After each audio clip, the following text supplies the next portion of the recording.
मैं कहता हूं दुनिया का कोई फाइनेंशियल एनालिस्ट, कोई बिल्डर, कोई बैंक मेरे सामने बैठ जाए, मैं एक्सेल सीट पे 10 साल का कैलकुलेशन निकाल कर दिखा दूंगा कि अगर आप रेंट पे अगर 10 साल रह लें तो बिना किसी लोन के आप वही घर खरीद लेंगे। मैं पुणे में किसी ऐसे शख्स से अभी मिला था, उनकी नेटवर्थ 25 करोड़ रुपए के आसपास है, वो 40,000 रुपए के किराए पे रहते हैं। मैंने उनसे पूछा, वो कहते हैं ये घर खरीदने के लिए मैं क्यों बेकार में अपने 2.5 करोड़ रुपए लगा दूं, मैं यहाँ 2.5% के रिटर्न पे रहता हूं और उस पैसे से मैं बेयर मिनिमम 14% कमा रहा हूं। अनफॉर्चुनेटली बिल्डर्स क्या करते हैं कि एक आपको यंग कपल का आपको फोटो ब्रोशर में लगा देंगे, अभी शादी हुई है, 1 साल का बच्चा है, देखो इतने कम टाइम में घर खरीद लिया, और सोसाइटी ने भी उसको सेलिब्रेट करना शुरू कर दिया है, कितने कम उम्र में देखो घर खरीद लिया है। मैं अपने फ्रेंड एंड फैमिलीज में जाता हूं, अक्सर मुझे एक चीज सुनने को मिलता है जो घर की बुजुर्ग महिलाएं कहती हैं, देखो बेटा वो कितना अच्छा कर रहा है, उसने इतने कम उम्र में घर खरीद लिया। और मैं पूछ देता हूं कि ये एक वाइज डिसीजन है या बेवकूफी है, क्योंकि मैं मानता हूं कि कम उम्र में घर खरीदना, ओवर लेवरेज होकर घर खरीदना, ये एक बहुत बड़ा फाइनेंशियल ट्रैप है। रवि, मेट्रो सिटीज़ में जिस तरह के किराए देने पड़ते हैं, ख़ासकर अगर आप अपने ऑफिस के नज़दीक रहना चाहते हैं, जैसे डाउनटाउन जिसे हम कहते हैं किसी भी जगह के लिए, तो गुड़गांव का जो डाउनटाउन है वहाँ जो लोग काम कर रहे हैं, या बेंगलोर का जो है वहाँ जो लोग काम कर रहे हैं, ट्रैफिक की हालात बहुत बुरे हैं, लोग वहीं आसपास रहना चाहते हैं और उस वजह से रेंट बहुत हाई है वहाँ पर।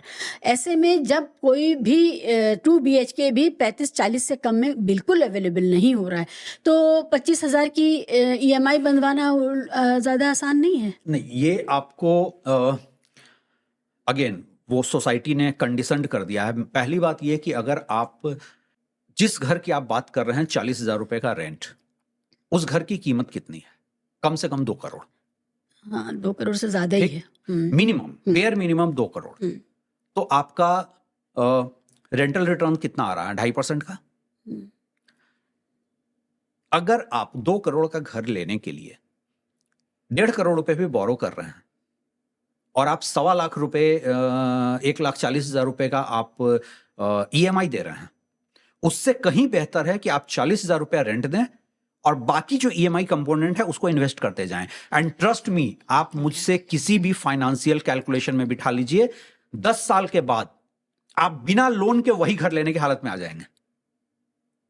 ये कैलकुलेशन कोई नहीं करता है कि आप जो रेंट और EMI के बीच का जो गैप है ये इतना बड़ा है। इंडिया, एक चीज और बता दूं, वर्ल्ड में रेंट में और EMI का जो गैप है, बोरोइंग कॉस्ट और रेंट का जो गैप है, मैक्सिमम वर्ल्ड में इंडिया में है, कम से कम 500 बेसिस पॉइंट्स हैं।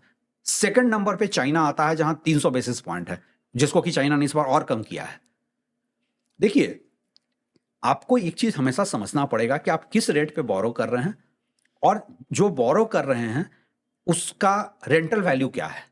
इंडिया में रेंटल वैल्यू आज भी 2.5%, 3% से ज्यादा नहीं है। ये एक ना कल्चरल कंडीशनिंग है। इनफैक्ट मैं एक इस पर बुक भी लिख रहा हूं कि how real estate has become a cultural conditioning in this part of the world. Cultural conditioning बना दी गई है कि आपको लॉस हो रहा है। मैं कहता हूं दुनिया का कोई फाइनेंशियल एनालिस्ट, कोई बिल्डर, कोई बैंक मेरे सामने बैठ जाए, मैं एक्सेल सीट पे 10 साल का कैलकुलेशन निकाल कर दिखा दूंगा कि अगर थोड़ा सा भी आप फाइनेंशियली प्रूडेंट हैं तो आप रेंट पे अगर 10 साल रह लें तो बिना किसी लोन के आप वही घर खरीद लेंगे। मैं पुणे में किसी ऐसे शख्स से अभी मिला था, एक अपनी स्टोरी के लिए मैंने उनको केस स्टडी बनाया। उनकी नेटवर्थ 25 करोड़ रुपए के आसपास है, वो 40,000 रुपए के किराए पे रहते हैं। मैंने उनसे पूछा, वो कहते हैं ये घर खरीदने के लिए मैं क्यों बेकार में अपने 2.5 करोड़ रुपए लगा दूं, उस पैसे से मैं यहां 2.5% के रिटर्न पे रहता हूं और उस पैसे से मैं बेयर मिनिमम 14% कमा रहा हूं।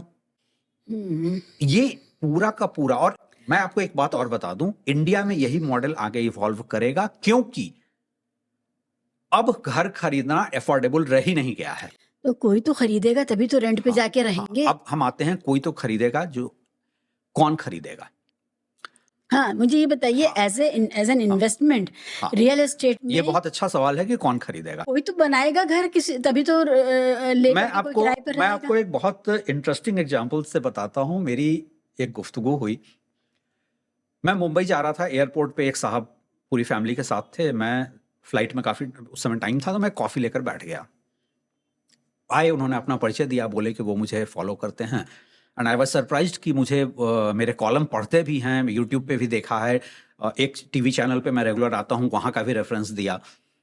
तो फिर उन्होंने पूछा, अच्छा एक बात पूछूं, आप रेंट पे रहते हैं? मैंने कहा नहीं, मेरे पास अपना घर है। तो सोचने लगे, बोले अच्छा पेरेंटल प्रॉपर्टी? तो मैंने कहा नहीं नहीं, मैंने अपना ले रखा है। फिर हस्बैंड वाइफ ने एक दूसरे की तरफ देखा, फिर मुझसे पूछते हैं, अच्छा एक पर्सनल सवाल पूछूं? मैंने कहा मैं समझ तो गया भाई क्या पूछेंगे। बोले कहीं ऐसा तो नहीं है कि आपका पर्सनल एक्सपीरियंस घर खरीद कर बहुत खराब रहा है जिस वजह से आप रियल एस्टेट के इतने खिलाफ बोलते हैं? मैंने कहा देखिए, पहला इन्वेस्टमेंट मेरा खराब था, वहाँ पे मेरा लीगल इश्यूज भी है, लेकिन उसके बाद one bad investment made me wiser. अब मैं बाकी किसी इन्वेस्टमेंट पे मुझे नहीं है। कहते हैं आपने एक से ज्यादा प्रॉपर्टी खरीदा है? मैंने कहा हाँ। उसके बाद उनका बॉम्बार्डिंग शुरू हो गई। उन्होंने दबी जुबान से यहां तक पूछ लिया कि ये हिपोक्रेसी तो नहीं है कि आप खुद तो मल्टीपल खरीद रहे हैं, दूसरों को बना कर रहे हैं। तब मैंने उनको समझाया कि देखिए, रियल एस्टेट आपको खरीदना चाहिए। मैं रियल एस्टेट खरीदने के खिलाफ नहीं बोलता हूं, मैं कहता हूं अपना नेटवर्थ इवैल्यूएट करने के बाद खरीदिए। जैसे यूट्यूब पे और कई दूसरे चैनल्स पे आपने कभी कुकरी का शो देखा होगा। कुकिंग वो शो। बताएंगे नमक हल्दी इतना, मसाला इतना, लास्ट में बोलेंगे नमक स्वादानुसार। तो मैं कहता हूं रियल एस्टेट औकात अनुसार। जब आप अपनी, अब ये बहुत हार्श वर्ड है औकात, लेकिन जब आप अपनी औकात से बढ़कर खरीदते हैं तब आप एक फाइनेंशियल ट्रैप में होते हैं। अब आप पूछते हैं रियल एस्टेट कौन खरीदेगा? मैं कहता हूं रियल एस्टेट हर वो आदमी खरीदेगा इस देश में जो एक फाइनेंशियल वर्थ बना लेगा, जिसके पास पैसा पार्क करने को है। और उसकी वजह बताता हूं। क्या मैं अपना सारा पैसा स्टॉक मार्केट में लगा सकता हूं? भले वहां मुझे 18% 20% कमा रहा हूं। रिस्क मिटिगेशन नाम की भी एक चीज होती है। तो मैं पोर्टफोलियो डाइवर्सिफाई करूंगा, 40% स्टॉक में, 40% रियल एस्टेट में, 20% गोल्ड में। वहां पे समझ में आता है आपको रियल एस्टेट खरीदना। और आप पूछेंगे, एक जो ग्लोबल फॉर्मूला है स्टॉक मार्केट का कि आपको कितना पैसा स्टॉक मार्केट में डालना चाहिए, ग्लोबल फॉर्मूला है कि अपनी एज से माइनस कर लीजिए। मतलब आप अगर 40 साल के हैं तो 60% आप डालिए स्टॉक में, अगर आपकी उम्र 50 साल है तो 50% ही डालिए, 60 साल है 40% डालिए। ये ग्लोबल फॉर्मूला है, इंडिया पे नहीं बैठता है। क्योंकि इंडिया में स्टॉक मार्केट आज भी, इतने हर्षद मेहता एपिसोड हो गए, सेबी आ गया, इंडिया का स्टॉक मार्केट आज भी मुझे लगता है उतना रेगुलेटेड नहीं है जितने की मैच्योर्ड ग्लोबल मार्केट में, जहां की ये फॉर्मूला दिया गया है। हमारे यहां सेबी की चेयरपर्सन पे इतने बड़े आरोप लगते हैं जिसकी कोई इंक्वायरी नहीं होती है। अभी महाराष्ट्र में एक कोर्ट ने उनके खिलाफ अरेस्ट वारंट दिया, अगले दिन हाई कोर्ट से स्टे मिल जाता है। सवाल यहां यही उठता है कि आप रियल एस्टेट कौन खरीदेगा? जिसके पास भी वर्थ होगा, जिसको भी पैसा पार्क करना है और जो इतना बेवकूफ नहीं है कि अपना सारा पैसा एक असेट क्लास में डाल देगा, वो रियल एस्टेट खरीदे। और जब वो रियल एस्टेट खरीदेगा, एक से ज्यादा रियल एस्टेट खरीदेगा, तो टीनेंट भी आएंगे। सारा गेम आपको यह समझने का है कि आपकी स्टैंडिंग क्या है। क्या आप रियल एस्टेट बायर बनकर ज्यादा प्रूडेंट फाइनेंशियल डिसीजन ले रहे हैं, या आप एक टीनेंट बनकर बहुत ज्यादा प्रूडेंट फाइनेंशियल डिसीजन ले रहे हैं? ये सवाल जो है, इसीलिए सब्जेक्ट ऑफ मनी मैनेजमेंट को इसीलिए पर्सनल फाइनेंस कहा गया है, क्योंकि ये बहुत पर्सनल होता है। आपको देखना है आपकी स्टैंडिंग क्या है, आपका नेटवर्थ क्या है, और अकॉर्डिंगली आपको उसके अनुसार प्लान करना पड़ता है।